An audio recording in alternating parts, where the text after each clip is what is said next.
Welcome, ladies and gentlemen, to Freekyfast broadcasting on a special evening of your Saturday night.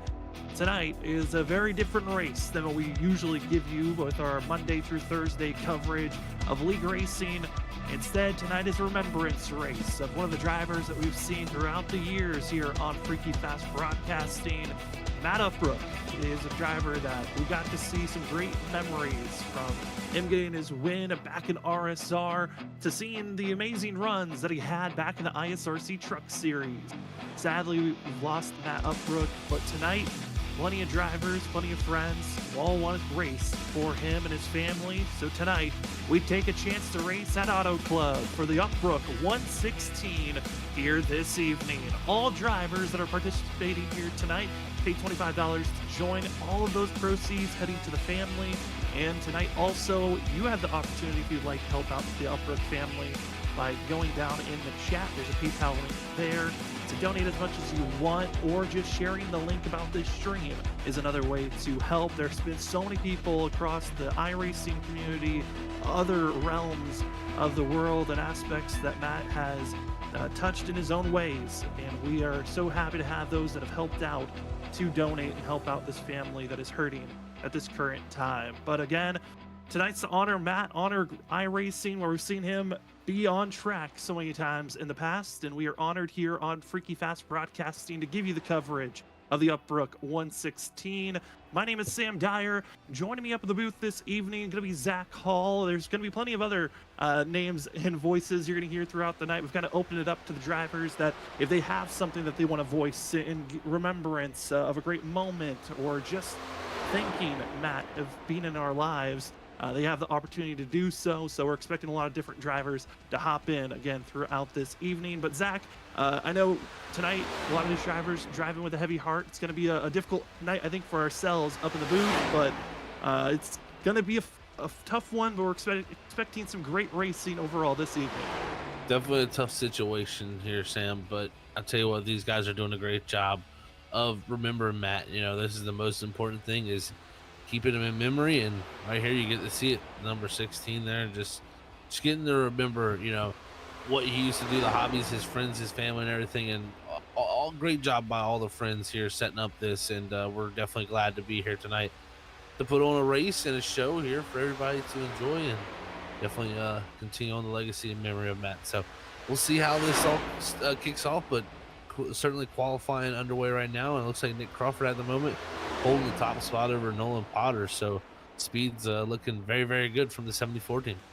Yeah, he's looking very quick for the 74 team. I know a lot of other drivers I've seen throughout the night of all the different schemes. Some trying to have similar schemes, of seeing schemes that Matt ran back in his RSR racing days. Others are running schemes closer to his ISRC Truck Series days. Others just running their own schemes. We can see there on Joshua Kanata, who runs the 16 on Monday nights in the ISRC Truck Series. He flipped it with 61 this evening with Love You Matt on the side, as Matt Opbroek got to race with Kanata and many others in the Truck Series on Monday night from season 4 to 5, and getting to see other drivers that have raced with him in other leagues throughout the series and years that we've covered. And currently got less than a minute left in qualifying, and Nick Crawford still top of the board, as just a few other drivers getting their last times in. Rusty Modesty and the 57 CS Brian Fine going to be the last couple of drivers with an attempt to take the top spot, or at least advance their positions. That's Rusty Modesty 21st.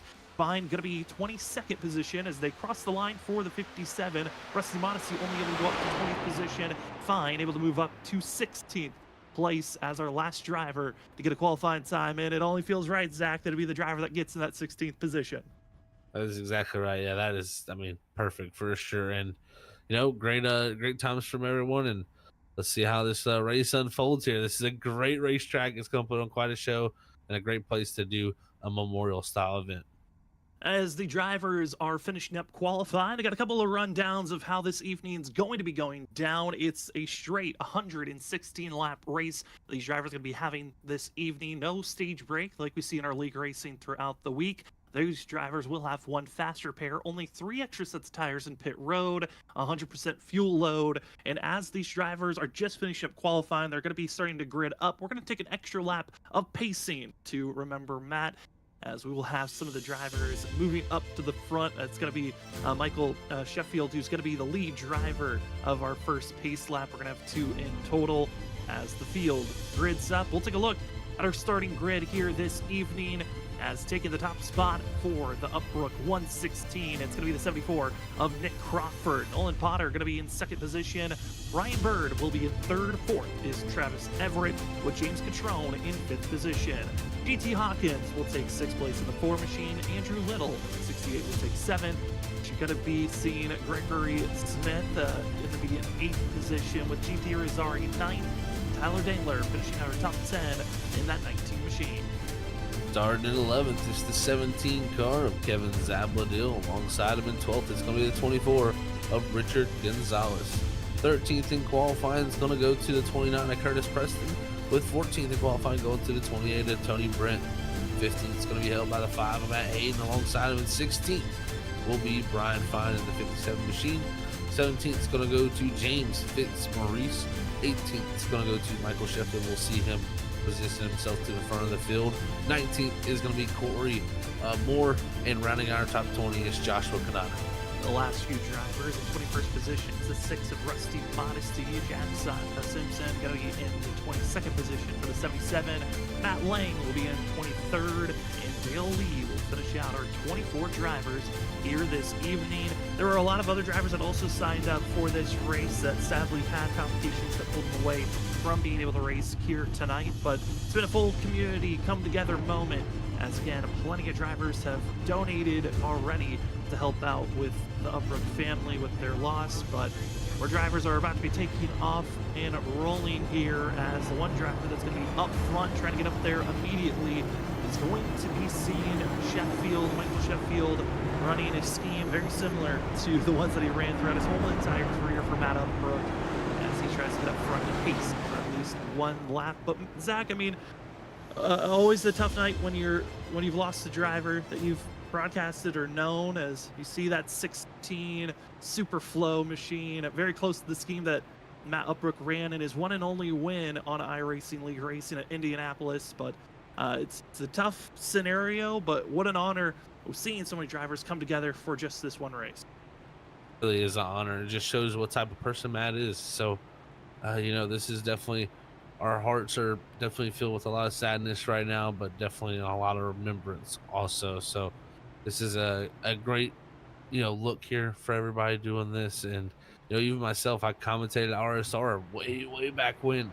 And I always remember Matt Opbroek, and then he came to ISRC. So it was always cool to see, how drivers can come from leagues to leagues, and you get to see them from different places. And man, definitely a special one, as you can see here tonight with everybody showing up. I got a couple of special moments and memories shared to us from Matt's wife, Mallory, who shared some of Matt's favorite moments and favorite things that he did back in when he was able to spend time. One of his favorite things to do was going hunting and fishing. He loved spending hours and evenings and weekends down at the pond. One of his favorite sports was watching NASCAR and watching and racing with his buddies on Sundays and Tuesdays. And as well, he's been a big fan of music and loved attempting to sing, in quotations from Mallory. And it is, we'll touch more on some of the great things that Mallory has shared with us, as seen some of the drivers' photos of Matt and Mallory together on their hoods. And you also saw in our thumbnail and as we were starting the broadcast. But again, tonight's race in honor of Matt Opbroek. Tonight is the Opbroek 116. We're going to run 116 laps in total. We will have a moment of silence on lap 16 for Matt, as the field is about to get ready to go rolling. Zach, any words for these drivers as they're getting prepared to go green? Because this race certainly has the elements of being a very fun one to watch. It does have the elements of being a fun one to watch. This place is always a spectacular racetrack. Wide from the wall all the way to the white line. It's about 4 or 5 lanes that are available, as you can see right here. And This place is going to put on quite a show. Underneath the lights, so we got tons of grip, but also an old bumpy surface like it's going to wear those tires out. So grip will be a huge factor, and saving the tires is going to be critical also. It is a very cold track here this evening.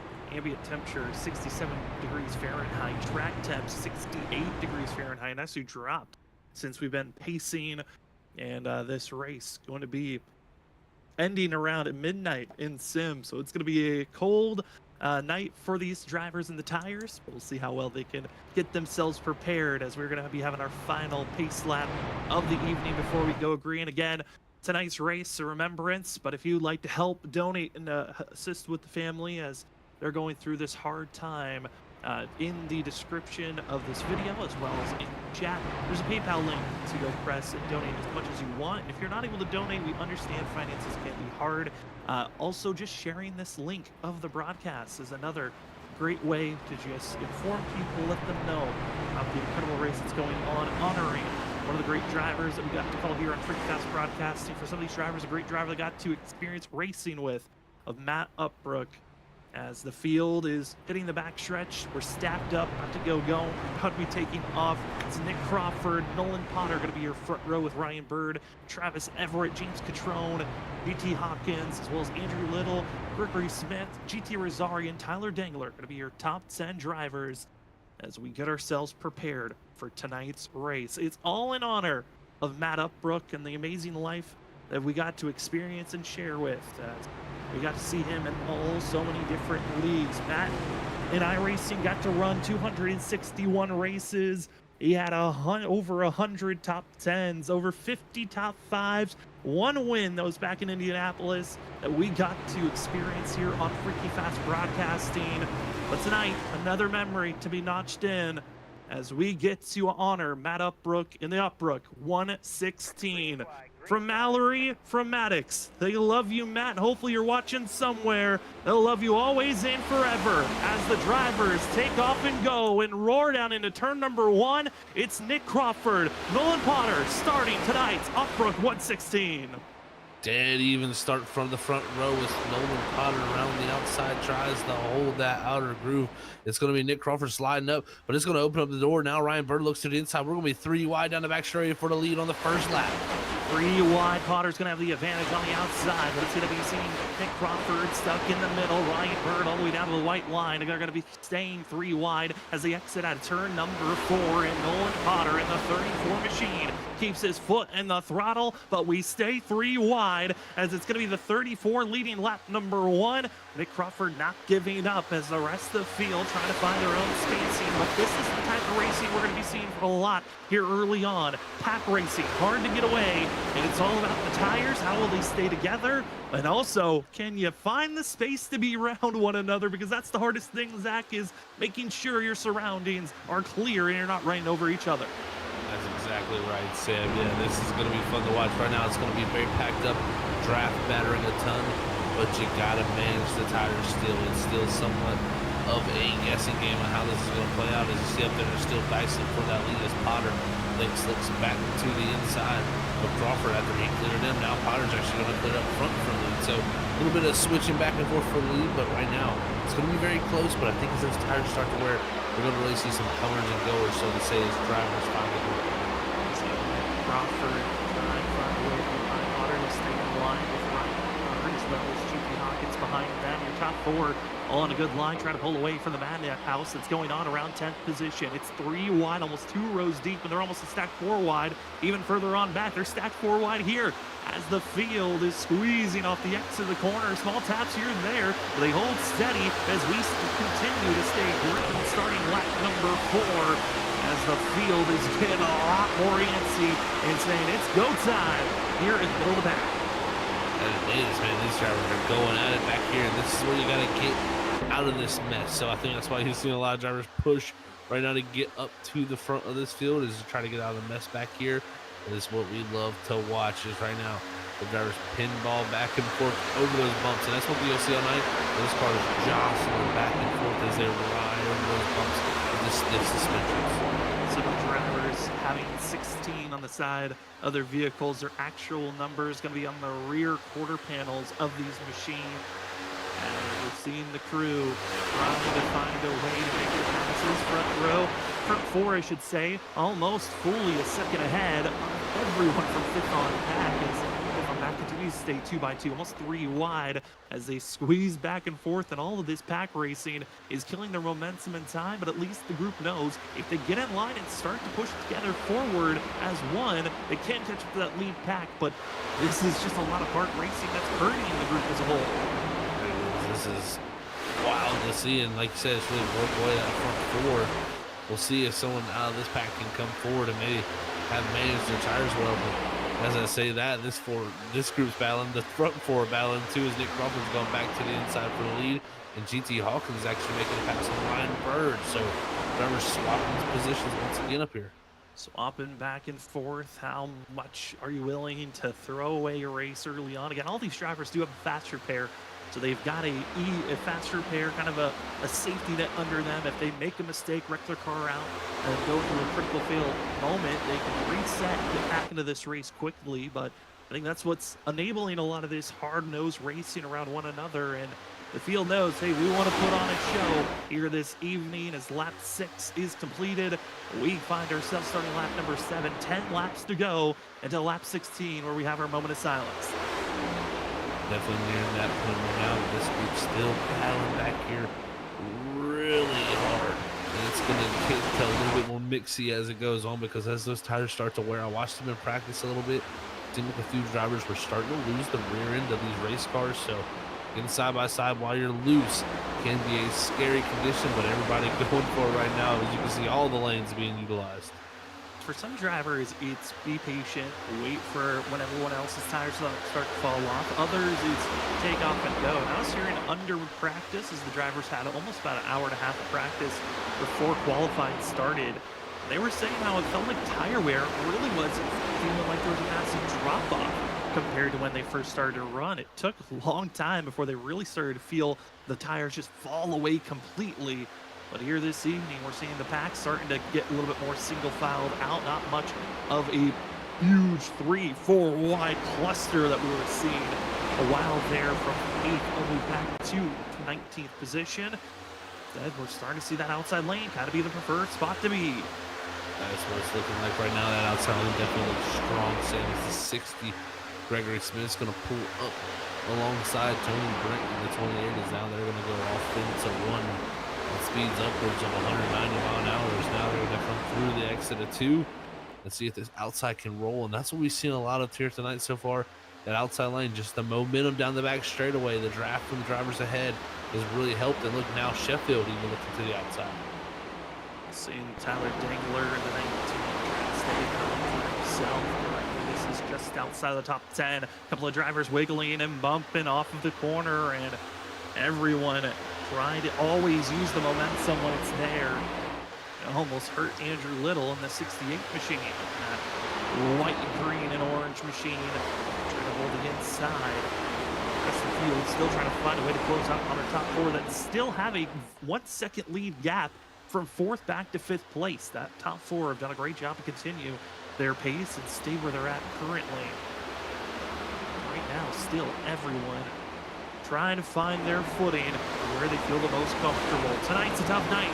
If you're just joining us, this is the Matt Opbroek Remembrance race. We sadly lost one of the racers that we have watched so many times here on Freekyfast Broadcasting, has been a part of the iRacing community for so long. It's a tough night for some, and if you would like to help donate to help support the family in their grieving time, we have a PayPal link that would support the family. But if you just want to hop in and enjoy the amazing show as these drivers honor Matt Opbroek, we find ourselves here riding on board with Andrew Little, trying to find a way to get by the 16 machine in front. 16 is his number on the side of the car. Number 1, you see in the quarter panel on that left side, Michael Sheffield, who's currently ahead of Andrew Little. This is a battle for 12th place currently going on. Drivers are still trying to find their footing to go forward if possible, and currently your biggest movers are going to be in 5th and 6th place position. 5th place Joshua Kanata, 6th place is going to be Jacob Simpson, who are now leading this front pack. And for Kanata up 15 positions, and Simpson up 16 spots currently on lap 12. huge job by Kanata and Simpson there to gain those spots. And from the past, I'm not surprised with Kanata because Auto Club always seems to be one of his better racetracks. So I'm sure he's liking his opportunities right now to lead that front pack and try to maybe close that gap down because it almost grew out to about a second and a half. We'll see if he can close it down to GT Hawkins. But right now, that top four is still separated from this group. Still separated, and it's still growing to 1.3 seconds is difference, but the top four starting to get a little bit more racy with Ryan Bird getting by GT Hawkins. Still Nick Crawford, Potter, Bird, and Hawkins, your top four currently. Some other drivers that have done some great job moving forward. Matt Hayden has moved up 8 positions, as well as Michael Sheffield. Up front, our top four have been the drivers that in our top four since lap 3. They have found a way to get up front. Not a lot of passing going on unless they see small opportunities to do so. But, I mean, Zach, this is so impressive to see from our top four, the way that they've been able to just pull away from the rest of the pack. It really has been impressive because they've been racing also. It's not like, they've been bumper to bumper kind of drafting and trying to help each other pull away, so to say. So it's been great action up front, and they've definitely put on a show and can confirm Kanata's pretty much just matching times, not really gaining on this group, even though they're battling. There's trouble! yellow flag. Michael Sheffield gets on the apron and goes around for the one machine. Oh, tough break for Sheffield there. Let's see if there's any damage here, Sam. Looks good. Tyler Dangler might have accidentally hooked the 16 machine as they were going around. They were heavily telegraphing one another. Just a small quirk little tap and hooks that one machine. Away goes. Oh, just so tough there. Dingler trying to open up the corner, just misjudges it maybe a little bit. Gets up into that left rear, like you're saying, Sam, and just a tough break for Michael Sheffield there. But the lucky thing, I will say, kind of 360 around and nobody else hit him, so that was good to see. It was a very good thing to see as we see another replay of this incident. This is, we were kind of hoping that this moment would be under green flag conditions. This will be our final replay, but as we're coming close to lap 16 here, this will be our time to have our moment of silence and let the cars make the decision on going to pit road or staying out, as we will go quiet here for this lap and maybe even the next. A moment for Michael Sheffield. A moment for Matt Opbrook. Thank you so much to everyone who's had vehicles such as Michael Sheffield, Tyler Dangler, and so many others for honoring Matt Opbrook. This lap is for you, Matt.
That was your lap for Matt.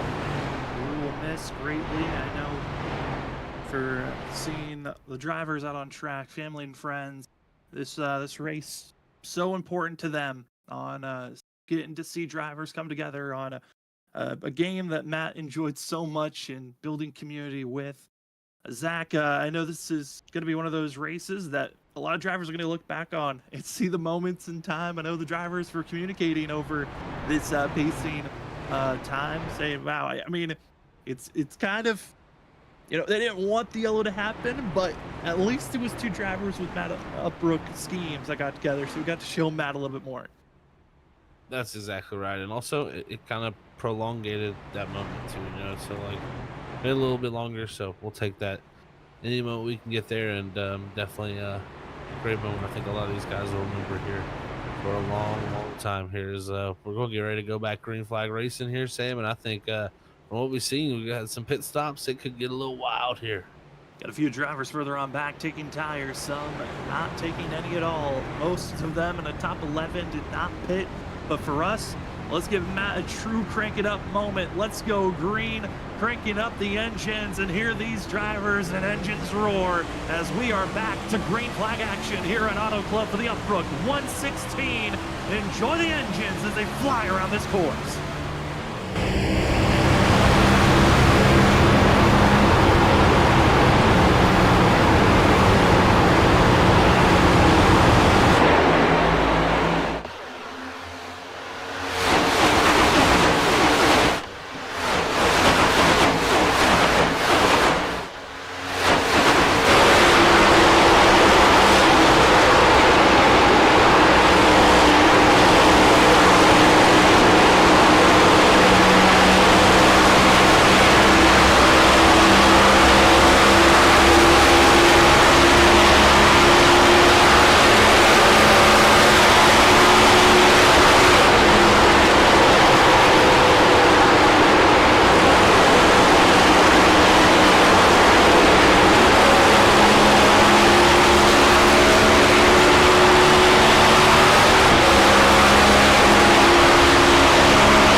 And we are back, ladies and gentlemen. Start lap 21. Plenty of racing action to be seen here this evening, but with the timing of that caution, it's brought everyone back into the fight.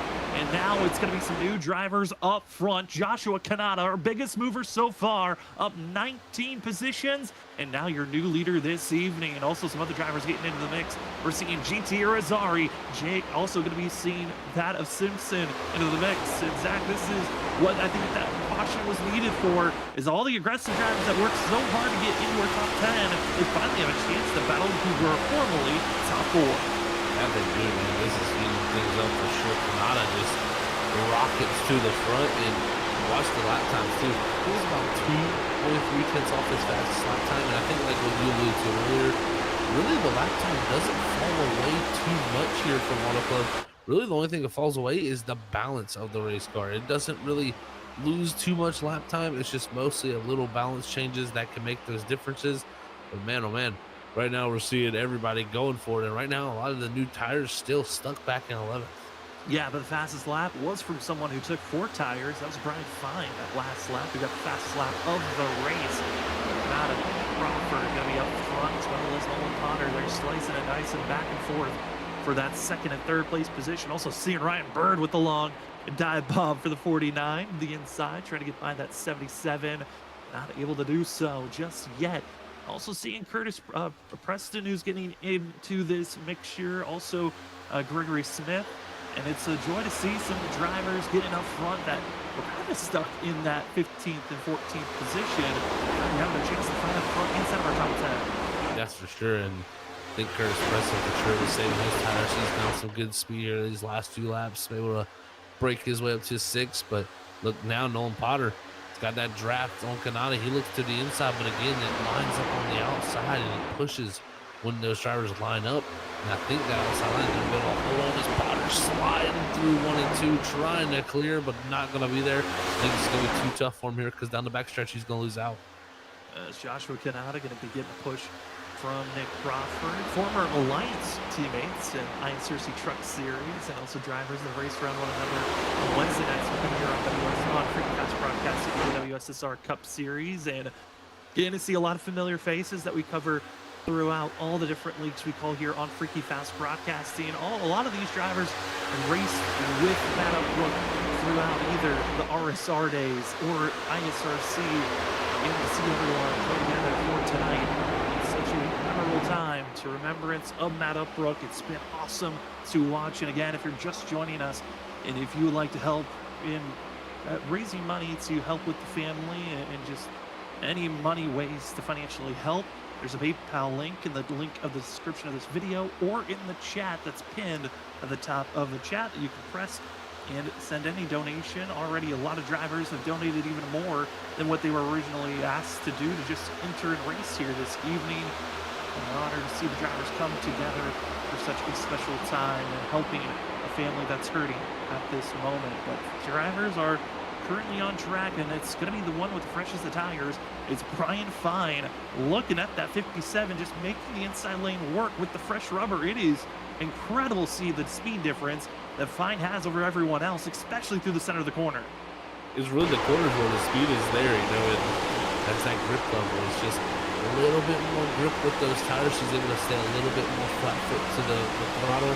And he's able to make up passes on the bottom. So Brian Fine should continue to look to do this, but one thing is tough.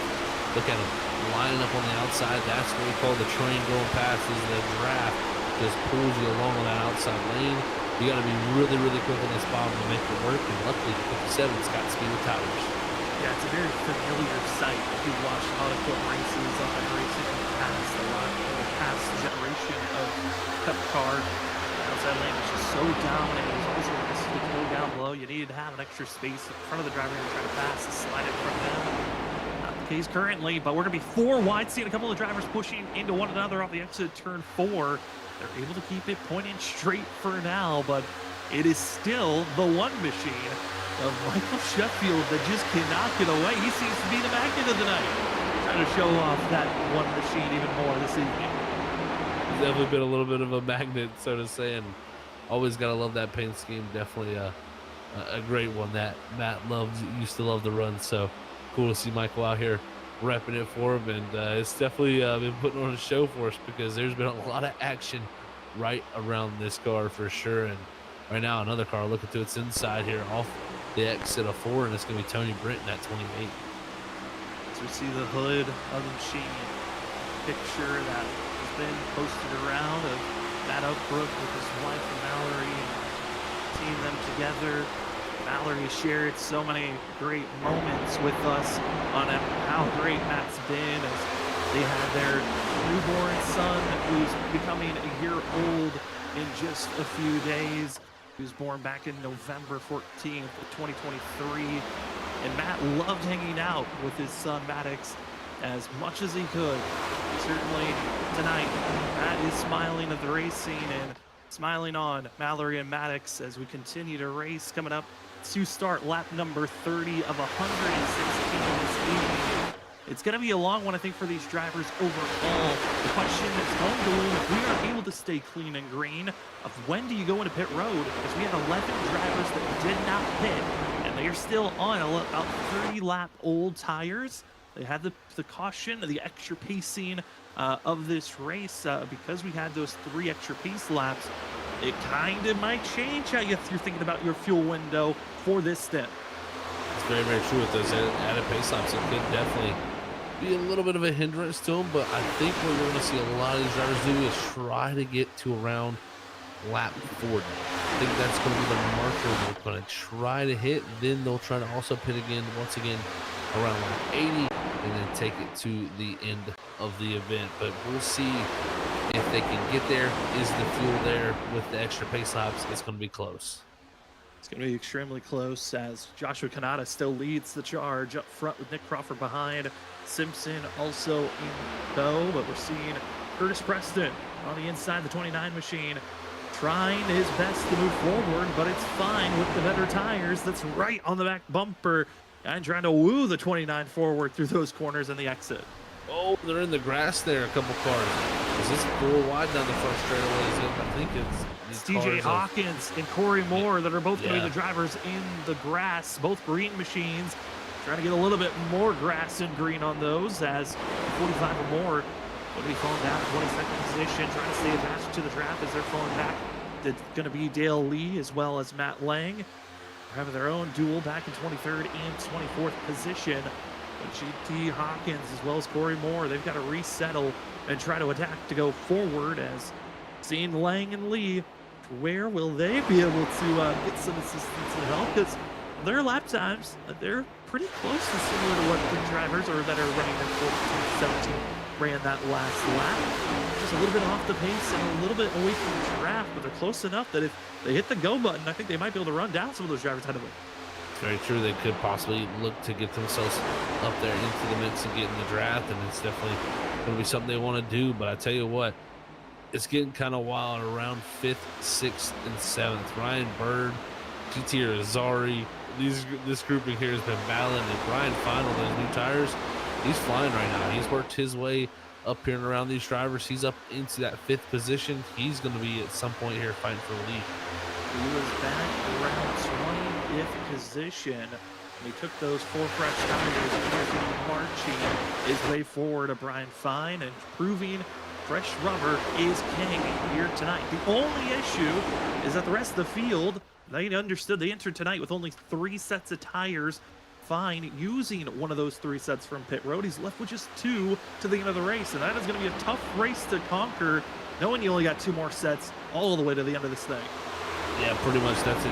How many stops you need to make it to the end of this thing. So, yeah, those are the exact sets you need left, and if anything kind of is added in there into the mix, it can make things very, very tough. So, you're Brian Fine, you're hoping this kind of, if anything, can go green because it'll work out the amount of sets you have. But if we get cautions in there, it could really make things difficult for that 57 team. Man, this has been great racing from this front group. It certainly has, and enabling a few more drivers to be a part of this front pack. Originally, it was just 4 drivers that pulled away before our first caution came out. Now this front pack, around 9 drivers. So an added of 5 makes it a little bit more dramatic, and also a few drivers that were part of that original 4 group pulling out of this pack with GT Hawkins going through the grass there. It is now seeing whole entire field swapping back and forth, but to the point, leading that last lap, it's Brian Fine with fresh rubber, and can he pull away from the rest of the group is going to be the true question, because even with passing drivers, Fine was 3/10 faster than the rest of the pack with how quick that 57 was. Well, this will be interesting to see if he pulls the pack along with him with the draft here now that he's got on front and doesn't have their draft, or will he break that draft, so to say, like you're saying, Sam, and open up this position back to these drivers. So we'll see if he has the pace. I think as these laps go on, the closer these tires get, and more that Kanata can hang on to safety Nick Crawford, the better opportunity they have to hang on for the longer portion of the run. But again, I don't think they're too far away from pit stops. You can see pit stops as soon as 3 laps from now, or you can see a few drivers try to stretch it here and make sure they got plenty of fuel in the tank. And if anyone's in the chat, you want to have a message read on the broadcast, we are more than willing to read what you've typed in there and memories of Matt Opbrook. I know that we've had some people already message in, one of those being a former commentator with us who was on part of the commentating group that got to call seeing Matt Opbrook's win. Brandon Colley in the chat.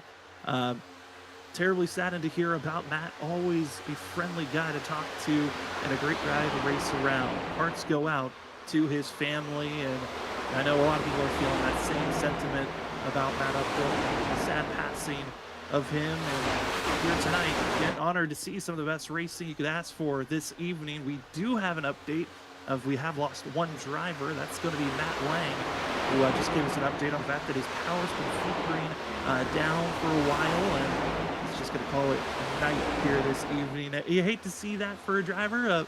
You would love to be out there on track, but not going to be the case. Is entering pit road. It's going to be Nick Crawford in the 74. Ooh, this is on the aggressive side of things here, Sam. This is right on the zone of what you would be doing if this race was ran green.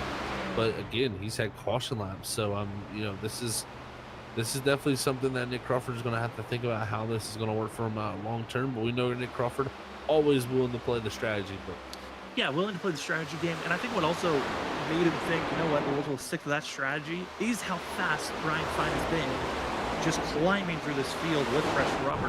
I think Nick Crawford might be feeling the same thing, that he could have quick speed as Joshua Kanata, who we're riding on board with.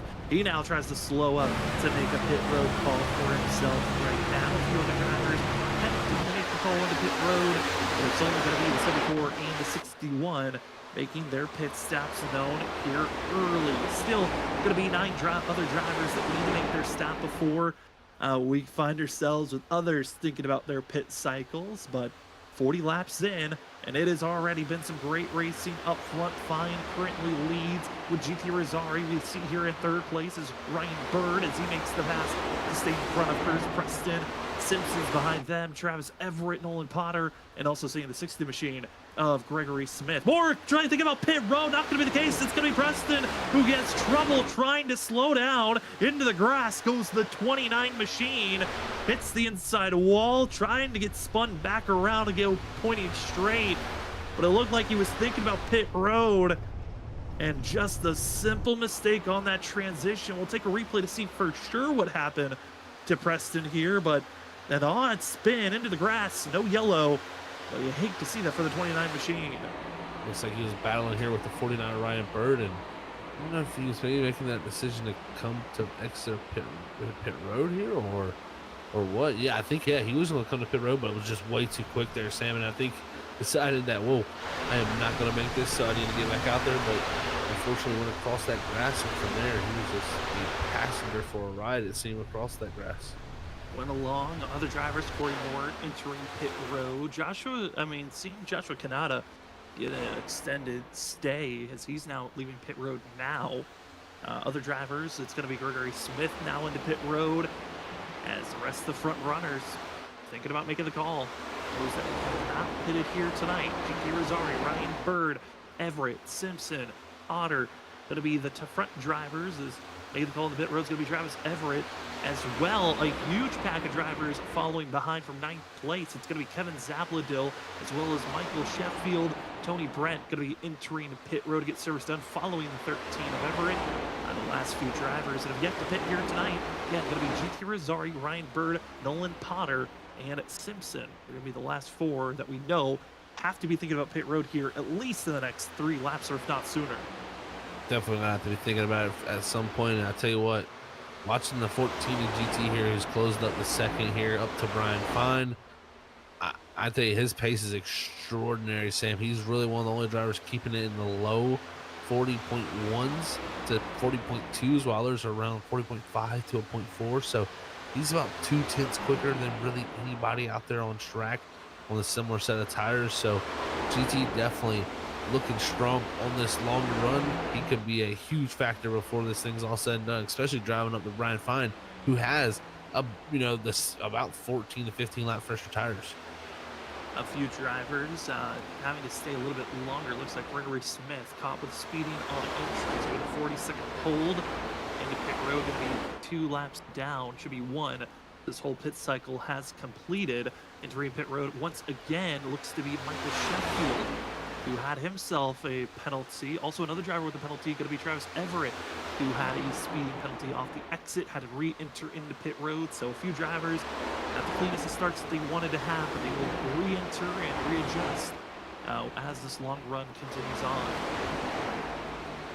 Definitely having to readjust here a little bit.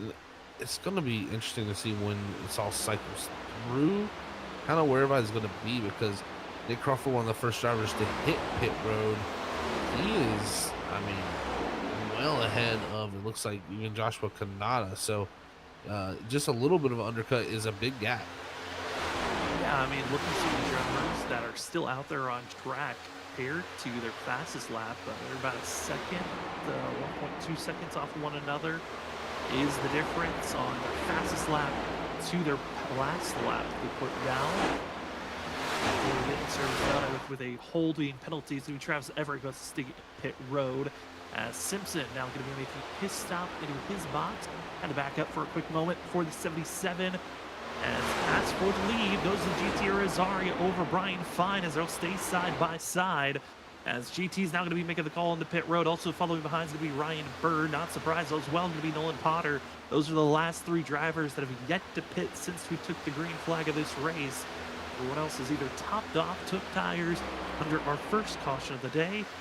That will be Brian Fine, Andrew Little, GT Hawkins, Tyler Dangler. You see on screen, there's the 19. I got to talk to Tyler last night. He was building out this scheme, trying to be similar to what we got to see Matt Opbrook run back in his ISRC Truck Series days in his rookie campaign of Season 4. Won the Rookie of the Year award was Matt Opbrook as well. Had the what we called Cinderella story of making the playoffs in a very unlikely scenario of only having one top 10 that whole entire Season 4. Then found a way to make it into the round of 12 after surviving that first round. Sadly didn't have enough points to move on to the round of 8, but it was incredible to see the consistency that blossomed during that ISRC run that we got to cover. And seeing the drivers bringing out their era of Matt Opbrook's racing that they got to experience when they were out there on track with what was the 14 during that ISRC time.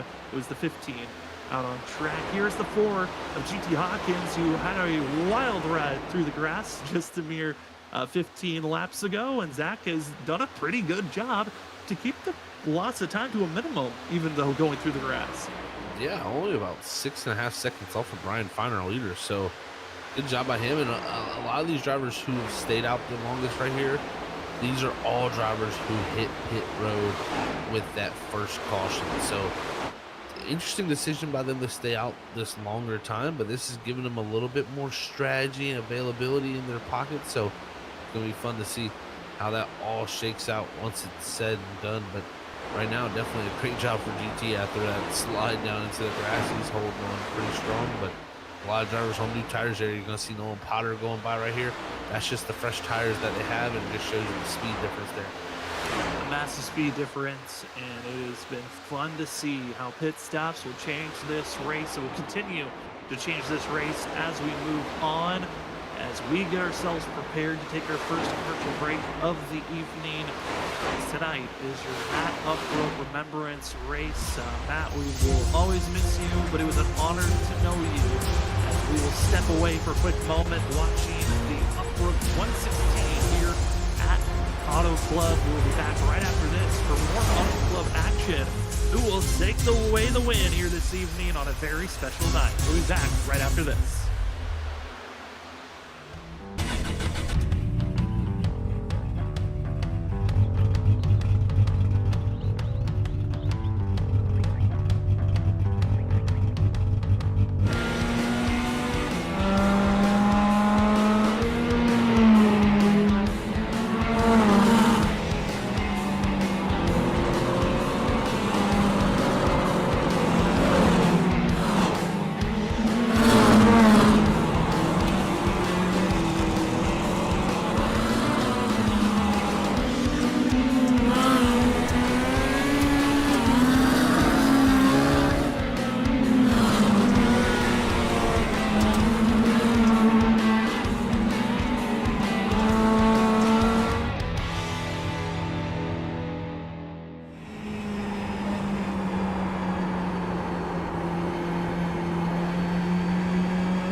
Welcome back, ladies and gentlemen, to Saturday night action on Freakyfast Broadcasting. Tonight's a special one.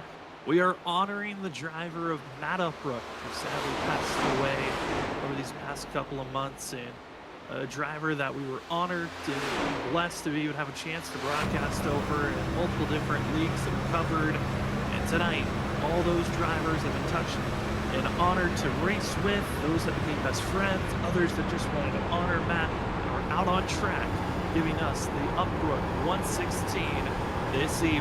As it's Brian Fine leading the charge, took 4 tires 42 laps ago and getting prepared to when they're going to have to make their pit stops. Their top 7 drivers as a field that decided to either top off on fuel or take tires for a better long run, but we still have at least 1, maybe 2 more pit stops for the night's over, and it looks like some drivers making the call. It's pit road time, as gonna be the black 16 machine, and on the tail rear quarter panel, you can tell who it was. That's gonna be the 24 of Richard Gonzalez, who's gonna be entering pit road. And Zach, seeing those drivers that took the chance under our first caution all the way back on lap 14 to top off on fuel, take tires, it's time for them to hope that this race stays green, because a couple of them are coming into pit road to take their second set of tires, which will leave them just with 1 from here on out. That's for sure. And the other predicament this leaves him is now with only 1 set left in pit road. If we get to that point where it does go green and they get that last set of tires put on and we go green from there, then they're in a predicament where the other group, if we get a caution, will have tires in their pit boxes while they won't. So it's going to be a tough position for them. They're going to have to stretch it out as far as they possibly can, have as much life left in that last set of tires for a possible yellow flag, because I think the strategy at the end of the day they're playing is going to be just a little bit slower by stretching it out like that. But we'll see how it works out, as now with it all shaken through, Andrew Little is cycled to the lead with GT Hawkins in second. We'll see how much longer they take. I don't imagine we'll see much farther than 46, 47 laps. Yeah, and those drivers, again, top 6 going to be Little, Hawkins, Dangler, Trone, Fitzmaurice, and going to be Rusty Modesty, the final drivers that need to make their pit stop. Those that have already pitted, Nick Crawford, that currently is leading the way, and he has over still a almost 5.5-second lead over Ryan Bird. Now, Bird is slowly catching up to Crawford in that 7th to 8th place battle that should become for the lead once this pit cycle finishes out. But this is impressive by Nick Crawford. You touched on it, the fact that he went with a very gutsy call, pitting a lot sooner than everyone else, but right on that window of if he took it as far as he can for these next 2 stints, he's going to be in the perfect standpoint to take a chance for this win. And he's come out in a really good spot, because you see Ryan Bird here. He's all by himself. He's running quicker times, but Bird really doesn't have anybody to draft off him. Nick has had a couple cars ahead of him the whole time drafting, so he's been able to kind of toe off those cars ahead of him and not really lose considerable amounts of time to Bird. I mean, it's still a 5.5-second gap, and Crawford may have played the strategy masterclass here, because again, the tires don't fall off too far. They kind of get to a zone and plateau, so those undercuts like this can be huge and critical, because really the tires are not going to fall off later in the run for him. You see the battle difference between these drivers on times, as currently Nick Crawford continuing to try to stay ahead of the rest of the drivers around them. Seeing a few drivers now entering pit road to get service done. Tyler Dangler going to be the next one into pit road, as Crawford has in front of him going to be the 1 machine of Michael Sheffield, as well as going to be the 13 of Everett that are working in tandem. And also seeing the smart move by Nick Crawford, moving a little bit higher, trying to get that clean air to help with these tires through the corner. That he is looking to get a little bit of that clean air, like you said, through the corners, utilize the grab down the straightaway. So that's the best of both worlds for him. And again, when this cycles through, he will be the leader. Ryan Bird will be second, GT is going to be third. Blake Potter from there will be in the 4th position, with Tony Brent cycling to 5th. So that's going to be our top 5 when everything does cycle through. But Crawford right now about 13.5 seconds back from leader GT Hawkins, who we're seeing more and more drivers pit at 48 laps too, Sam. Big runs for these drivers. Massive runs as Little, as well as Fitzmaurice into pit road to get their service done, leaving us with just the total of 2. Hawkins, and Catrone going to be the final two drivers yet to make their green flag pit stop, as they're on a different sequence than what the rest of the field is on, with that pit stop back on laps 15 and 16 to get service done. GT Hawkins staying out later, making out a caution after going into the grass with himself and with going to be Moore. Both had an issue off the exit of turn 4 many a laps ago. We are in the second half of this race. This is critical moments of figuring out when is going to be your final time to hit pit road. And Zach, I mean, Ford, Hawkins, and Catrone, they've been out there for 49 laps. And if they continue to stay out there on track, I mean, this is making it a little bit more possible each lap that ticks away of, can they find the gap in the distance to have enough fuel to take this race into a one-stop from here for both those drivers? That's exactly what I'm kind of running through my head right now. I mean, it's getting closer. It's getting really, really close to that point, and right now, it's in the zone to where they could possibly look to think that. And the only concern for me is Nick Crawford's only about 11 seconds back now. Crawford has gained a ton of time on him through this sequence. As soon as GT Hawkins and James Catrone can get down to pit road, they will. Oh, it looks like now Hawkins will come. As soon as they come here to pit road, they're going to be on fresh set of tires, gaining time on Crawford. So it's going to be interesting to see once they hit that final pit stop, where will they be? Much time can truly be gained, or was it too much staying out on track? Because Nick Crawford is right there to catching up to those that just entered pit road. Crawford now will be taking the lead as Catrone and Hawkins both come to pit road this lap on 67. It's looking very good for the likes of Nick Crawford if this race stays green. Question for Ryan Bird is, how close will the 49 be to the 74 once Nick Crawford makes that pit stop, and how many more laps are you willing to give up? Because the difference between first place and second place currently was an 8-lap difference. Crawford also gained time in pit road. He had a faster pit stop, as well as just faster going down the pit lane, so gaining time in those zones. But how much time, if you're Bird, do you pit just a few laps after Crawford pits to try to minimize this gap that you're trying to run down and close in? Well, right now he's about 0.4 of a second quicker, Bird is, and he's just dropped it under 4 seconds on me. So if you look at that math, it's going to be about 10 laps before he gets there. I think Crawford's going to pit around 12 laps from now. So we could have that battle. I do think that time will start to equal out a little bit more. So I don't know if Bird will get exactly there. But if you're Crawford, if you can hold on to the lead before you get to pit road, the strategy is actually playing out to work for yourself. It's just going to be, how does Ryan Bird react from there? Does he continue on his similar strategy of taking it long, or will he react and follow Crawford down much sooner and try to counteract to what the 74 is doing? And for the long run, we also were seeing incredible pace from GTR Azari. I'm curious if GT maybe had some sneaky speed of conserving his tires, utilizing the draft, getting towed along with Nolan Potter to make his push to run down Ryan Bird and also Nick Crawford, as they're both going to be about 4.5 seconds back from our leader currently.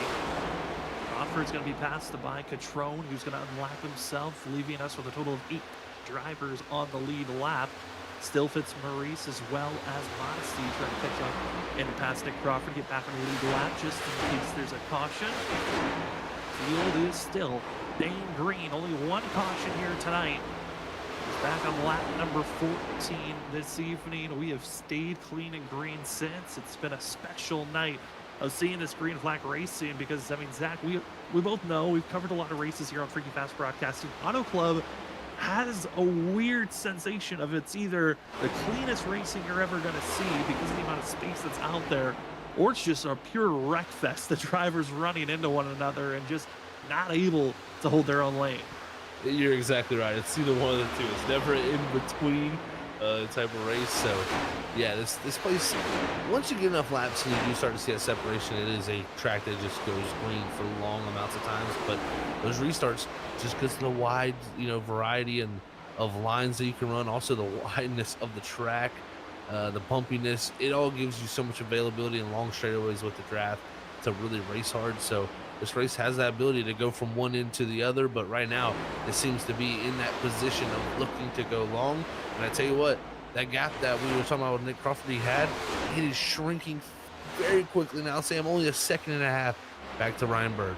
It just seems like as his run has progressed on, Nick Crawford's tires have just fallen away so quickly that it is 4/10. Almost that last lap was a half a second difference on time. And what's helping was the same thing that helped Nick Crawford build this lead. It's having a little bit of draft help. Ryan Bird having a friendly name in front of him to help him out. That's going to be James Fitzmaurice, who's trying to unlap himself. So the speed's there for the 33, and it's pulling along Ryan Bird to have that draft help to catch up to Nick Crawford. But as they're side by side, I don't know if this is really what Ryan Bird should be attacking for. Gets back in the line, utilizing the draft on the straightaway. And this is going to be an easy catch up and pass with the way that this run is now turned into.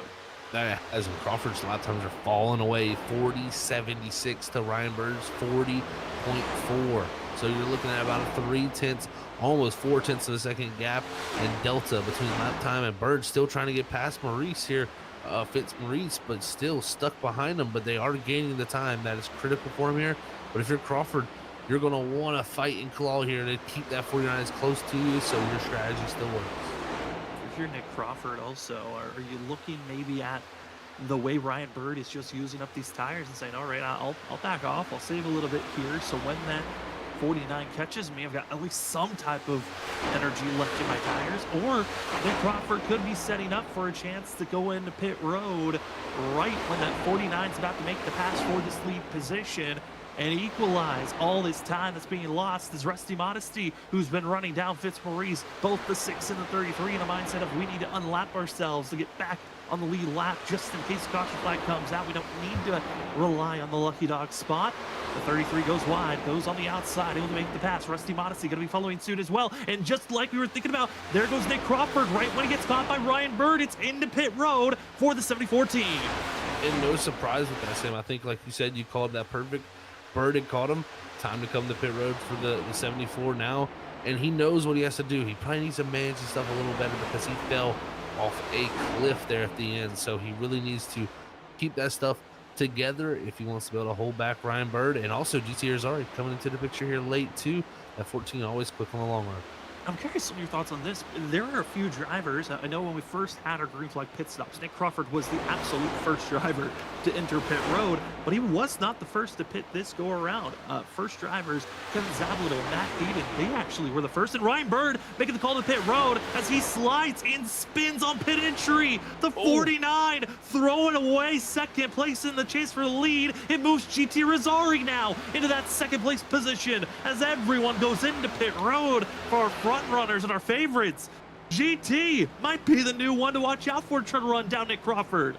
Wow, and I tell you what, they countered Nick Crawford's undercut. They said, you know what, we can't wait no longer. We're going to take about 29 lap old tires and come to pit road ourselves. So much shorter run here for them this time. So this run going to be one of the longer distance runs on their tires, but definitely a tough break for Ryan Bird there, who was in position possibly to win this race. Still a lot of speed. If there's a yellow flag to come out, don't count this 46 out of it for sure. Absolutely not, as Nick Crawford is going to be making the pass by Ryan Bird, about to be making the pass to get by GT Arzari now. Going to be in 16th position, first driver one lap down to try to catch up to Rusty Modesty and Nolan Potter that are going to be the runners. Here's our current leader of Nolan Potter. And when will Nolan make a pit stop? Because he's also been instead of our top 4 fastest drivers of the evening. Potter tries to find an opening of going into pit road, or is it stretch it out as far as you can? And I think that's not a bad call. I think if you're the rest of the field, is just stay out there. Wait just in case a caution comes out, because everyone's got to be chasing down Nick Crawford, who already has just such a massive lead. It seems impossible to catch up. Yeah, it seems like it's going to be tough to catch him for sure, especially when you look back to Arzari. I mean, it's only a 1 tire or lap difference, and it's about 3 seconds back to Arzari. So GT's going to have his work cut out for him, so to say. We'll see if he can get it done. But right now, Nolan Potter, our leader, who just got passed by Crawford to put himself back in the lead lap here. We'll see how long Potter takes it for. Looks like he's electing to do a little bit longer run, but flirting with disaster down the exit of the floor.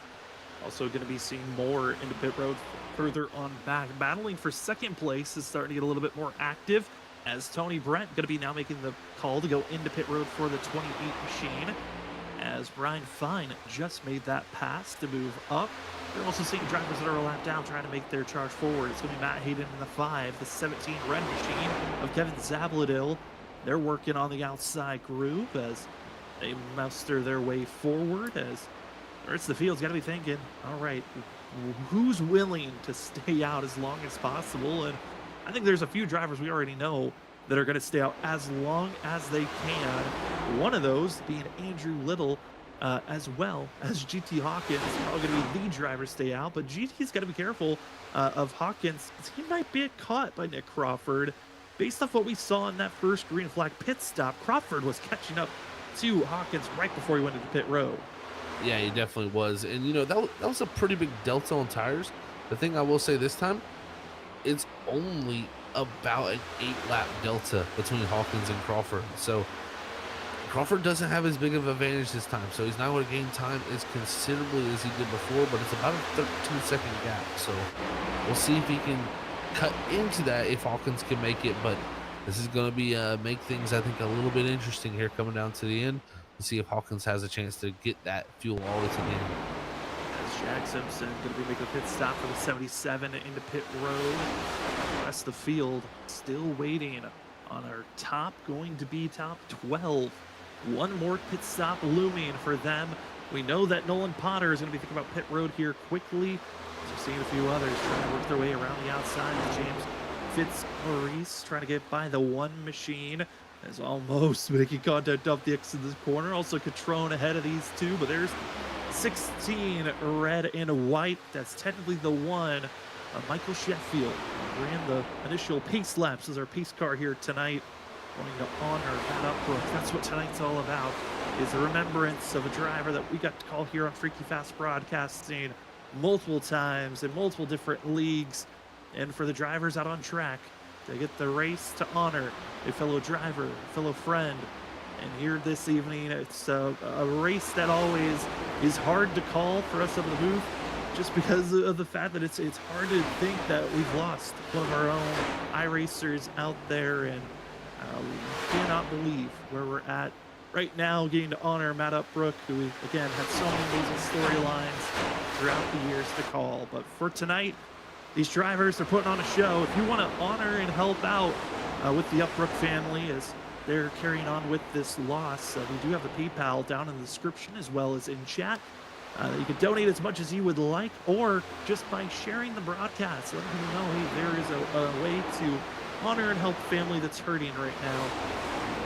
Just sharing this to Facebook, to whatever social medias you use. If you're just sharing it with friends and family, we appreciate it, to let people know about Matt Opbrook in tonight's race in the remembrance in the Opbrook 116. Currently, it's Nolan Potter leading the charge over Brian Fine, but all eyes are on this 74 machine and Nick Crawford, who pitted early, got the gap that was needed to keep the lead once the first pit cycle completed. Now on this final one, hoping that he pitted soon enough to build a big enough gap to hold back the rest of the field. They'll be trying to catch him. Crawford currently running in that 9th place, now make it 8th with that pass over Catrone. And Zach, I gotta say, this race is really turning upside down at a point of who could even catch Nick Crawford, because it looks like Crawford's done it again, went with a risky call, and it's working out perfectly for the 74 machine. It really is. He's done an excellent job to make this call here, and it really called perfect strategy so far, so to say. And, you know, GT is going to be, I think, the guy we got to watch to see if he catches him, because he's about 4.5 seconds back, so he has lost time throughout all this, but GT has come on strong at the end of the runs. And where Crawford struggled was the end of the run, so we could see those two kind of come together as the run closes out, but it's going to be tough because that gap is sizable. As more people hit pit road, it's like Kanata, he'll come down for his final stop tonight, along with, I believe, Michael Sheffield. As drivers are making their final calls into pit road, I think we're going to take our final commercial break of the evening. So we are closing in on the final laps to tonight's race for the Opbrook 116. It's been a pleasure to give you the call here tonight on a very special night, honoring a special driver They will be back right after this with more Auto Club action and to figure out who's winning the Opbrook 116 here this evening. We'll be back right after this.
Welcome back, ladies and gentlemen, to Freakyfast Broadcasting a special edition of Saturday night coverage as we are giving you the remembrance race of Matt Opbroek, a driver that we've hate the fact that we are missing, and a driver that we are going to miss moving forward as we've lost them here in the past couple of months. And tonight is a night to honor Matt Opbroek with the Opbroek 116.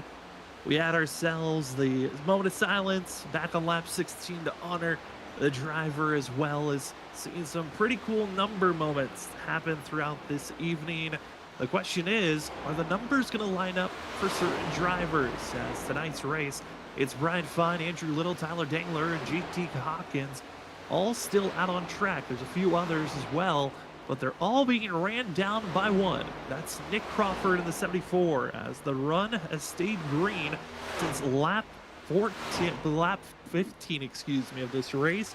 We have seen how this race has kind of transitioned to those that took the earlier pit stops, built up a gap, have been rewarded as this race has progressed. And Crawford is now about 4 seconds off of TJ Hawkins, who's in a position where JT can find his way to save enough fuel. He could be one of the few that could maybe stretch it to the end of this race. But Nick Crawford, being just 4.5 seconds back, he is right there with a chance to run down the 4 and just take this win based off a raw speed.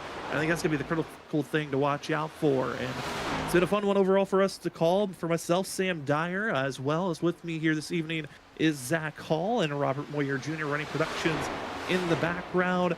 Zach, it's been a race of seeing different strategy calls.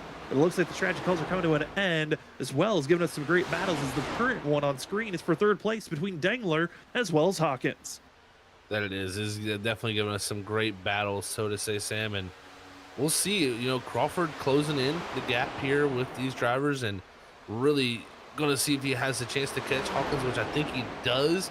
It's just going to be the question is if that time still stabilizes a little bit. So we'll see who is able to do what, but right now they're mixing it up. As right now you got Curtis Preston, who is 2 laps down after that incident that had him down the grass. He's gonna be looking to the inside of these two, getting by on the inside, and that is still the march for Preston to get back onto 1 lap down.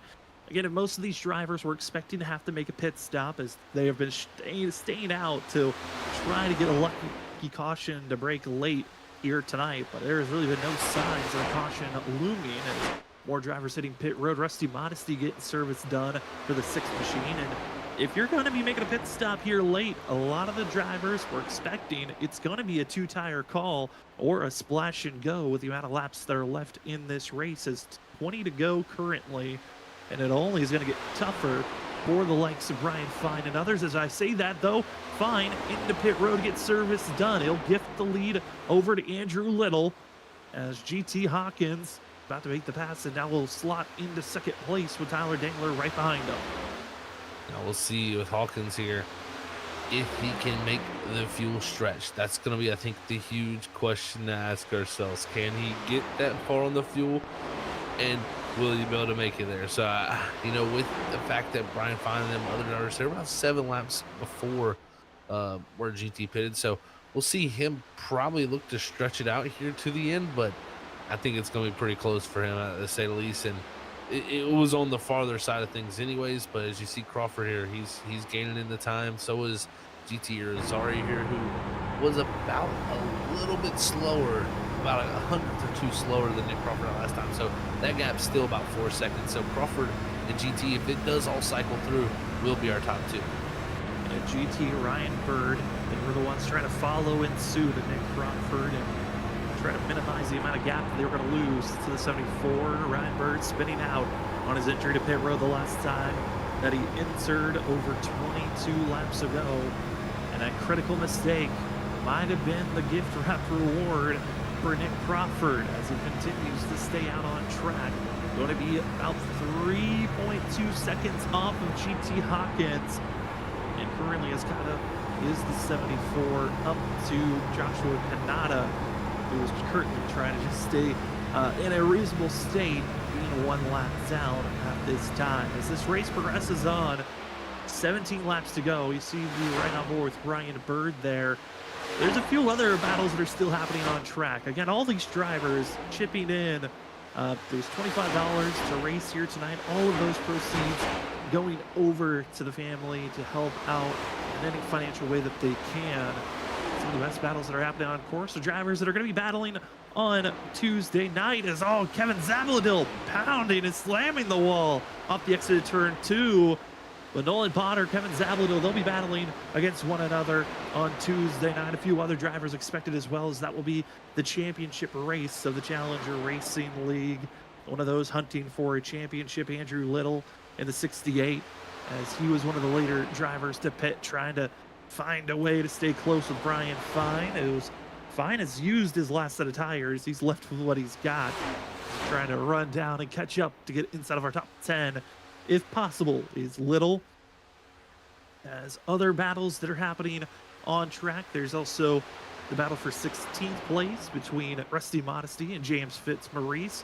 They're having that duel. We've also lost a few drivers through as this race has progressed. We've lost Tony Brent as well as Jack Simpson and Matt Lang. Matt Lang informing us of the fact that he was out having power issues that kind of forced him to have to back out early. As Simpson and Brent had their own issues that forced them out of this race. As Tyler Dangler trying to help woo along the 74 of Nick Crawford, as well with Joshua Kanata.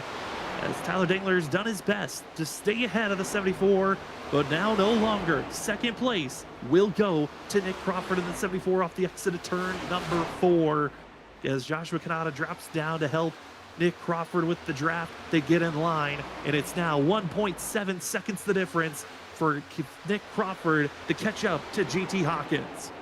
We'll see if he can continue to take the time out. I mean, last time by it was about 0.8 of a difference, so big loss of time for GT that last time around. So we'll see if Crawford can continue that closing rate, and can Hawkins even stretch the fuel is the big question. So we'll see how long it takes the 74, or will the 4 run out of gas before the 74 gets there. It was all about, could you save enough without giving up enough time? Nick Crawford has done multiple stints of trying to catch up to this 4 machine, and the last time Crawford was within 2 seconds before GT finally had to go into pit road under his first sequence of pit stops 37 laps ago.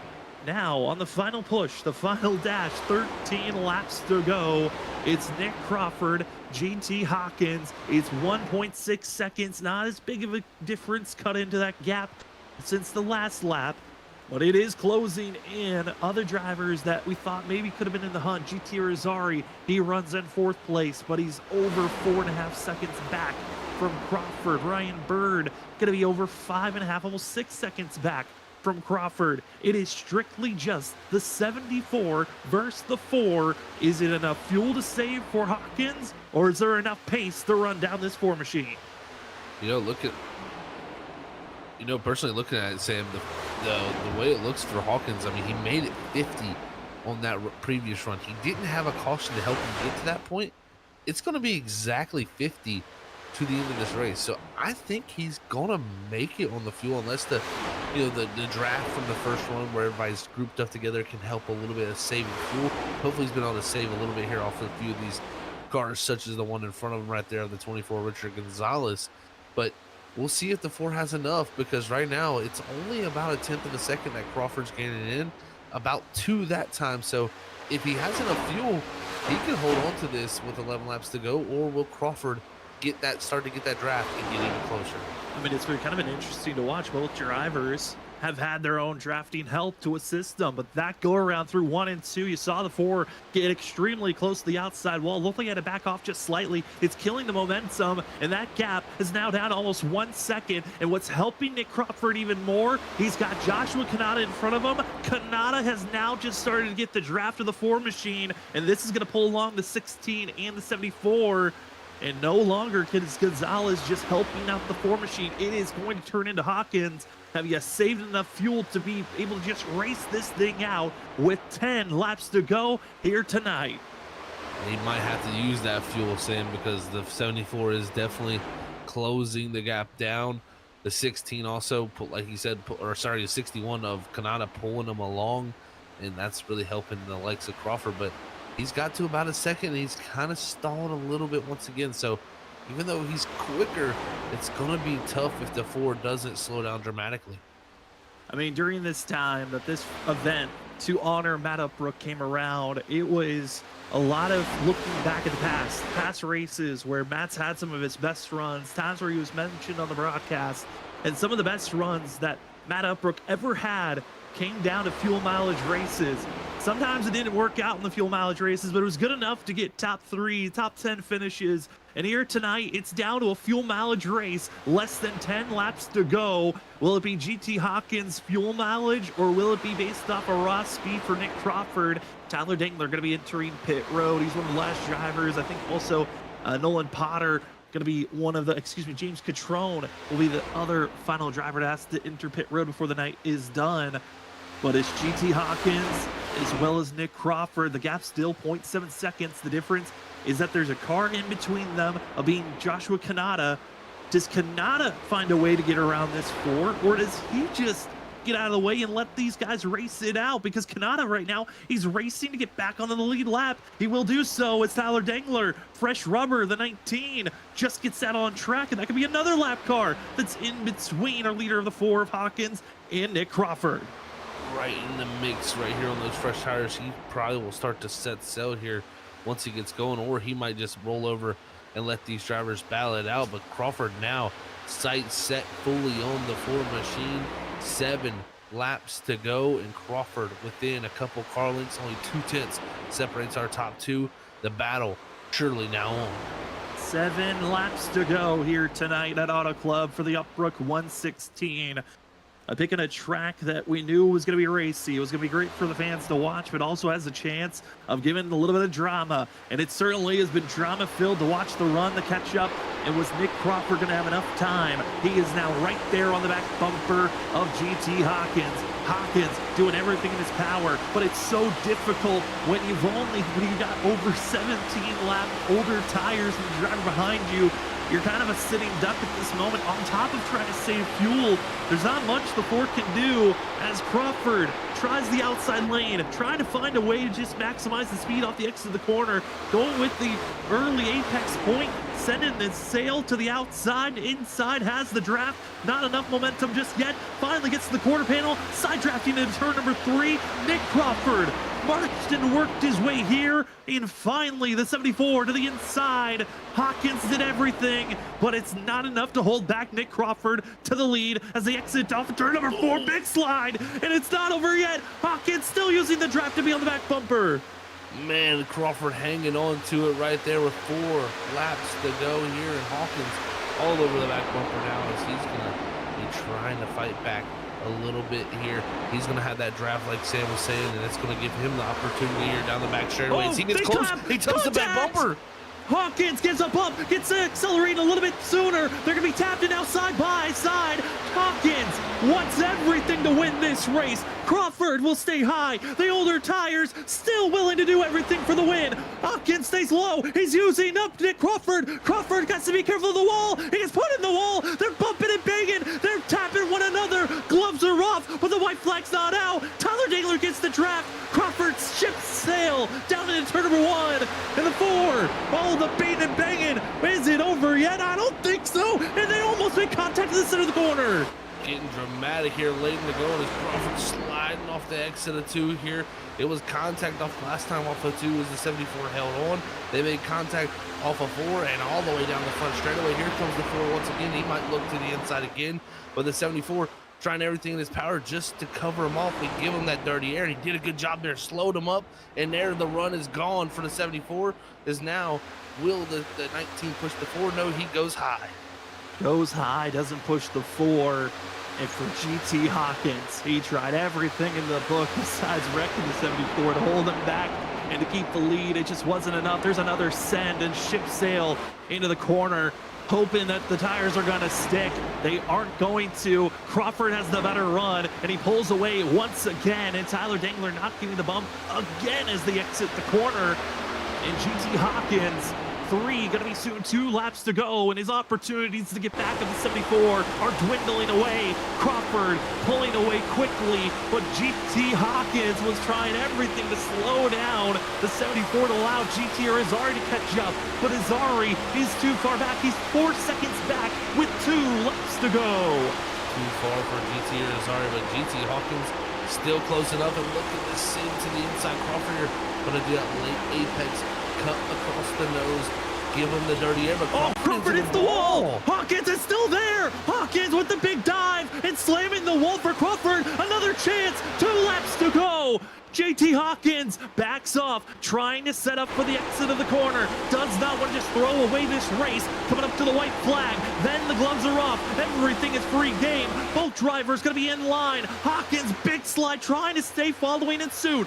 White flag is in the air. This race is official. If you wreck him, no yellow will be thrown. JT Hawkins on the back bumper of Crawford. He'll ship it down to the inside. Hawkins trying to make the pass. Crawford stays in the middle. Hawkins with the dive bomb move. Slide job by the 4. He takes the lead for Hawkins, but Crawford, he's got the tires. Does Hawkins have the fuel, Zach? Does he have the fuel? Does he have the grip here? Does Crawford that time let him get past? But he didn't have the fight to hold him. The Ford got it done. Oh my goodness. JT Hawkins fought, pressured. Crawford throws it away. Hawkins takes the win. JT Hawkins with the fuel. Steals it at the line. Man, I did not expect that Ford to be able to hold on that well. And he does. He pulls it off, gets the victory. And, I mean, he fought for it. I mean, they beat and banged for those final 5 laps. Gave it all. Gave us a show. And it's GT Hawkins taking the win for the Matt Opbrook Remembrance race here tonight. The Opbrook 116 goes to the 4 of GT Hawkins, who went with the strategy call, went longer than everyone else, turned that race into a one-stop, and somehow had enough tires to fight back to Nick Crawford. And Crawford will take second. The 4 takes the win. GT Azari takes third. What a finish here tonight. It's a special one honoring Matt Opbrook, but man, I think if Matt's looking down on this one, he loved that action, as it's the 4 heading to victory lane. We will step away. When we come back, we got more to watch. It's the post-race show. We get to talk to our top 3, GT Hawkins, Nick Crawford, and GT Azari. We will be back right after this.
Welcome back, ladies and gentlemen, to the post race show for the Opbrook Memorial Race. As today we remember Matt Opbrook in the Opbrook 116. Ran 116 laps here tonight at Auto Club, and it went down to the wire. The final 5 laps were some not miss action, as we got to see the 4 of GT Hawkins and the 74 Nick Crawford go back and forth. And ultimately, it went to the 4. GT, it's Sam and Zach up in the booth. I mean, we're still scratching our head on how you still had tires to fight, let alone fuel there to fight with Nick Crawford. But man, how are you feeling after that incredible run there late? Oh, that was so much fun. I mean, we got the one caution, and then just quick math. I thought maybe I might be able to stretch it. So, unfortunately, just went green. If we got a caution there, I think completely different. Um, so that's pretty cool out of these guys to run clean like that for that long. But yeah, I was just clutching and shutting it off for the majority of the race there. Pretty much lap 16 on, and yeah, I think at the end, the way I had been driving the whole run, just saving fuel and just putting around, really just left me with enough tires. And I had one lap left, one extra lap there. And I was just trying to keep them close just to give me a chance on the very last lap there. And I stuck it down in there, and it stuck. That was awesome racing. That was a lot of fun. Definitely was a great race there. Congrats, GT, on the win, man, and great battle for you and Nick up there to end that race. I mean, take us through, because you had about a pretty sizable gap back to him there as he's coming and catching you. How do you mentally kind of prepare yourself for that battle, knowing that you're still going to have to fight him, even though he's got those fresher tires? Yeah, I mean, I was mostly just worried how the car was going to handle, if I was going to be able to get it to stick or not, because I hadn't pushed it hard to try and pass anybody the entire run, so I had no idea really what I had. So, um, yeah, it was just had to try something, and it worked. I mean, GT, I know tonight a special night for you guys to honor Matt Opbrook. What is it like racing on a night like this, knowing that you're honoring him?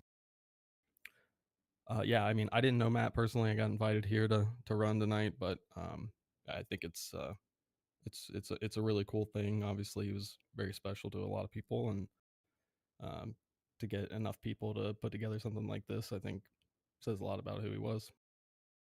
Well, GT, it was an honor to get to see you race out there this evening, getting to see the fuel mileage and ultimately the victory. Before we let you go, though, the floor is now yours if you have any shout outs. Yeah, just thanks to everybody for putting this on and letting me come race, and thank you guys for broadcasting. Well, thank you for giving us such a great show. Your winner tonight for the Opbrook 116 goes to GT Hawkins. GT, enjoy this one. And thank you so much for joining with us this evening. Yeah, appreciate it, guys. As we head from victory lane, we go down to second place to the driver that helped us count down to an incredible finish. We've got the 74 machine and Nick Crawford with us. Nick, we saw the run, we saw the catch up. You were running down that 4 machine. But those final 5-6 laps was incredible to watch, the beating and banging, going for it all. What happened there for yourself, though? Because it looked like you had the win in hand after getting by the 4, and then everything just kind of fell apart at the end. Yeah, that was I didn't know if I was gonna get back because the tires seemed to level off a lot. So I gotta thank Joshua Kanata for being my drafting buddy. I think everybody kind of paired up there at the end, and he helped me get back to the front a lot quicker. And then I made the pass, and I think in one of the next corners, I mean, I was full throttle, and I got put into the wall. But I mean, still, I guess hard racing, and then I think the right front was damaged after that, so I couldn't turn in the corner. And then it was something about dirt or clean air, it just changed the attitude of the car. So it was different, but I mean, GT was fast too, so not taking that away from him at all. But definitely could have done things differently. But it was a really fun race overall. I don't think I've gone green flag that long in the next gen race for a while, and I was able to pay attention the whole time and actually have a strategy work out for once. That was definitely good to see the strategy work out there for you, Nick. And really, overall, the race just work out for you? I mean, in general, just how you ran overall here tonight. I mean, you run them down. You said, like you said, that the right front damage kind of making the car get tighter. Do you also feel like with the tires tonight, it did seem like they didn't fall off a lot, but at some point they almost hit a cliff and they really started to drop off? Yeah, I did notice there were some points in the run where, over time it's going to fall off and you won't notice it. But there were points when you could just, from one lap to the next, it felt different. So you had to really adjust and kind of open up the entry, get a very late apex, especially in that last run. It seems like the track changed too. So, and especially with the cars being so separate, everybody kind of on different strategies. You had to pick and choose which ones you stayed behind and which ones you passed because one was holding you up and one wasn't, one was pulling you. So it was a lot of different strategies, a lot of in the moment stuff, not something you write down before the race and follow. So it was definitely a very changing race and car. I mean, Nick, tonight was all about honoring Matt Opbrook on top of the incredible racing you guys gave us. Do you have any reason on why you felt like you need to be racing out here tonight, or if you have anything you want to say before we call it an evening for yourself? Yeah, I love racing for a good cause. And I empathize with Mrs. Obrook, thinking about it, I love my wife to death. And just losing someone you love that much has to hurt so much. So, Mrs. Obrook, I'm thinking about you. My heart goes out to you and your whole family. Um, I think my wife had told me the hardest thing about finding someone you love is knowing that one day you'll have to lose them. And, you know, just knowing how things can change so quickly in one's life. And I didn't know Matt personally. I raced with him in the ISRC on Monday nights, but he never he was a cool guy and he was super clean and I think he had fun. He didn't really talk much on the radio that I know of, but um, good people deserve to be honored, whether it's with the sim race or any kind of thing. It's something that I'm guessing he loved a lot for them to put it on, and they put it on so quick. And I think it was maybe 2 weeks ago when this all really started coming together, and they did a really good job here. Picked a really good combo, and they got a really good broadcast team. So it's just a really cool thing to be a part of. Well, Nick, it was an honor to have you out on track to see the racing action, and thank you for hopping on board for this great cause. Before we officially let you go, though, if there's any other shout outs, the floor is now yours. Yeah, of course. As always, I have to shout out my beautiful wife. She's amazing. I want to shout out to my friends that were hanging out tonight. We had Tyler, Josh. Again, Josh really helped me out. Tyler helped me out there too, towards the end, getting out of the way and then kind of just watching. Um, Shout out to everyone that put on the event, and then shout out to you guys for always putting on a great broadcast. Even the races I don't do good in, I still go back and watch, and it's still a good show. Well, thank you, Nick, for participating in those races and participating in tonight's event. That is going to be your second place finisher in the 74 of Nick Crawford. Congratulations, Nick, on a good finish. Enjoy this one, and we'll see you on the track and all the other leagues we call. Thank you guys. As we move from second place, we go down to third to a driver who really helped put this whole thing together for tonight. I know it was racing with a heavy heart with himself and a lot of the other members that helped put this event on. We've got GT Rizari with us. GT, I know this was a tough night. It's been a tough trying to get this event all together, but you come away third here this evening. A spectacular run for yourself. How are you feeling after running these 116 laps? Well, it was a fun race. You know, for a good cause. But I don't know. How to look at the broadcast. I mean, did we put on a good event or what? Oh, it was a good one. It was a fun one to watch from the start to the end. Well, I knew looking at the field of the people joining, I was like, we're gonna have a good race. I mean, we had a couple practice runs, and both of those were like, well, we were excited to come out here, not for the reason, but to come out here and race. When it came to the track choice for this event, Matt was a fan of short tracks and dirt tracking, but we knew dirt tracking was not going to be a good show. The one big track that he actually liked was Auto Club. He tended to like this place. So, I mean, when we talked about it, we were like, well, I mean, that's a no brainer.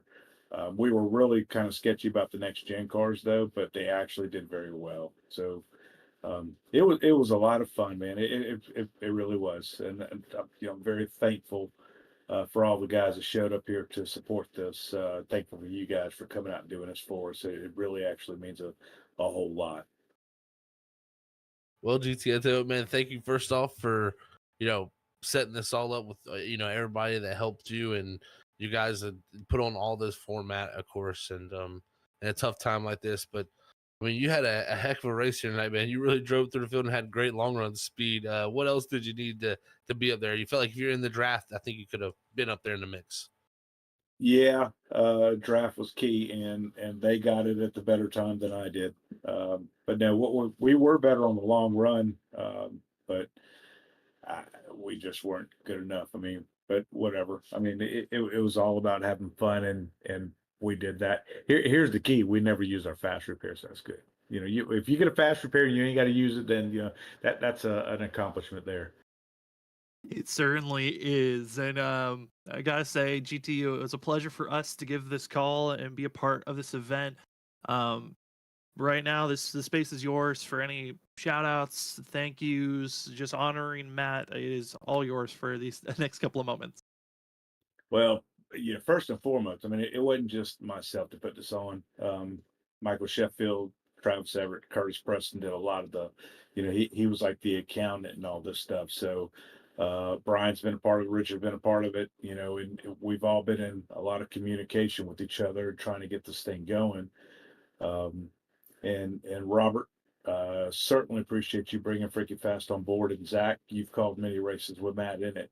So I appreciate you being here. Sam, you called some in the truck races and stuff like that. It just really means a lot to us. I mean, Matt was one of those dudes. He was actually a good dude, really was. He'd be friend with anybody out there, and that was just Matt. He always talked about how much he loved his wife and his son. So tough, but I'm not going to say it is what it is, but we certainly miss him. And I'll leave it at this. Matt's last words to us on our text chat was, "Boys, thank you for the memories." Hey, these certainly were great memories, GT. And if there's any other shout outs, floor is still yours. Here's the good thing that we actually raised, I think, well over the 1,000 mark for Mallory and Maddox. And here's what we say: get that boy a good Christmas present. He deserves it. Yeah, that's what we're hoping for, GT. Thank you so much for everything that you and the team that put on this event did, and thanks for letting us be a part of it as a broadcast team to call it, because that was great racing for a great cause. Thank you so much, and great finish. Enjoy the finish, and we'll see you back out on track on Monday nights. Guys, y'all have a good one. You too. As that will be our top 3 finishers here tonight. It was certainly had some highs and lows. I had the one wreck, surprisingly, back on lap 14, where we got to see Tyler Dengler and also Michael Sheffield get into one another. But after that, it stayed clean and green. It came down to fuel mileage, tire management, and it was GT Hawkins. Somehow, the driver that saved the most fuel is the one that was able to battle back, getting their elbows out, body blasting one another between Nick Crawford and Hawkins there in those final 5 laps, and it ultimately was the 4 that took the victory. Nick Crawford will come away second, with GT Rosari third. Fourth was Ryan Bird, with Andrew Little fifth. Brian Fine, who went with the gambling call early on, he still comes away with a top 10 finish in 6th. 7th goes to James Catrone. Matt Hayden comes away in 8th. 9 is Kevin Zabladil, and finishing out our top 10 was the 61 of Joshua Kanata. And Zach, I know we got the rest of the field. An honor to have all the rest of the drivers that participated here tonight in remembering Matt Opbrook. Definitely an honor to have everybody here competing, all the drivers that filled out the rest of the field here. And You know, someone didn't have the finishes they want, but they know that what they did here tonight was for a good cause, raising money for the family, and just in general, in remembrance of Matt. So it is definitely it's tough. It's very, very tough, but you know, racing in other ways like this are ways to remember and heal from these things. So it's gonna definitely be cool to see how everybody reflects from this race and gets through it, because man, this is was quite a show, great finish, and really, really everybody putting on quite the event, keeping it nice and clean and green first. It certainly did stay clean and green. I got a feeling that Matt was watching over this race after we were watching qualifying. And the last spot that we got to see was the 16th position being grabbed for the number 16 of Matt Opbroek. That was his number that he had in most leagues that he ran, and it was a pleasure to be able to be on board and give you the call of the Opbroek 116. For tonight, for myself, Sam Dyer, for Zach Hall, and for Robert Moyer Jr., we appreciate all those that were just watching, enjoying the racing action, and getting to remember Matt Opbroek in your own special ways. To the drivers, thank you for participating, giving us the best show you could have asked for, especially there late between GT Hawkins and Nick Crawford. Ultimately, the win goes to the 4 of GT Hawkins. But tonight, we say thank you for watching. Thank you for the memories, Matt. And we will call that as our broadcast here this evening. I know Matt's watching over, and Matt, I know for sure that going to be seeing Mallory as well as Maddox. They love you. They're thankful for you. Thank you again, Matt Opbroek, for the memories of us getting to call you on track and the memories that you gave to those in person. Everybody have a great night. We will see you. If you want to watch more of Freekyfast broadcasting, we'll be back giving you coverage on Tuesday night. But for this evening, thank you so much to all those that have donated, watched, and embraced. We will see you on our next Freakyfast broadcast Tuesday night.